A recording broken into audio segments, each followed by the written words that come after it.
Want to learn English in a way that sticks? Forget boring lessons. This story will help you remember useful phrases, advanced structures, and everyday English just by living a moment in Central Park. So if you're serious about learning, hit subscribe, tap like, and share this with someone who wants more than textbooks. Sonia entered Central Park just after lunch. The city behind her was buzzing, loud, always moving. But inside the park, things were slower. People walked with coffee cups. Dogs pulled their owners toward the trees. Musicians played soft jazz under bridges. She loved that contrast.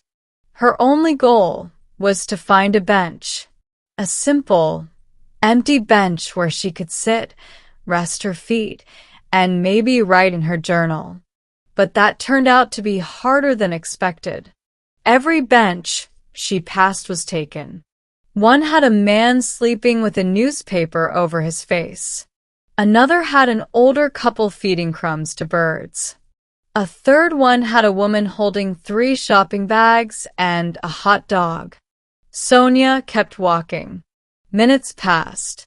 She went deeper into the park, past fountains and statues, under trees that whispered quietly in the breeze. Still, no free bench. She didn't complain, though. The walk was peaceful. The sun warmed her face, and the sounds of the city faded behind her. After a while, she reached a small clearing with a view of a pond. Ducks floated lazily, and a street performer was drawing a small crowd near the water. And finally, at the far edge of the clearing, she saw it. A single bench. Empty. Sonia walked quickly, almost afraid someone else might grab it first.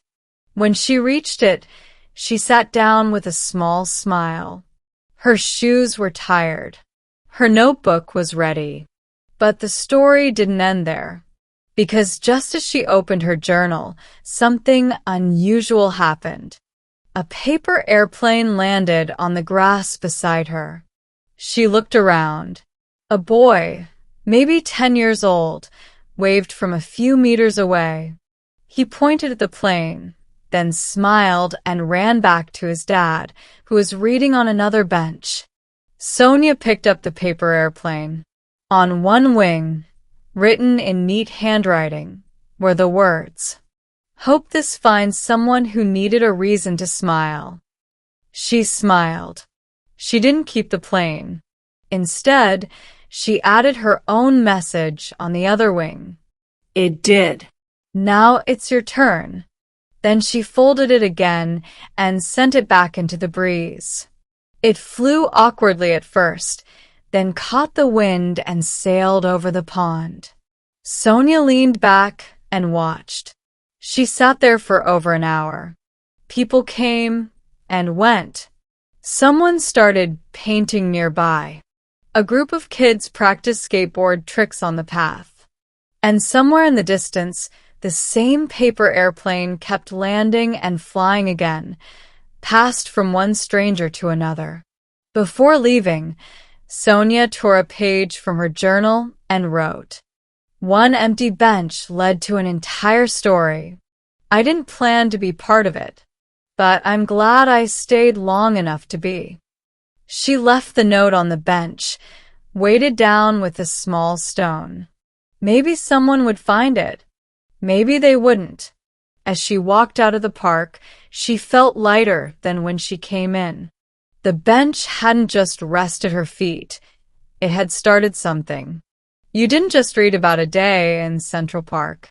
You learned natural English, how to describe places, actions, and surprises, without even trying.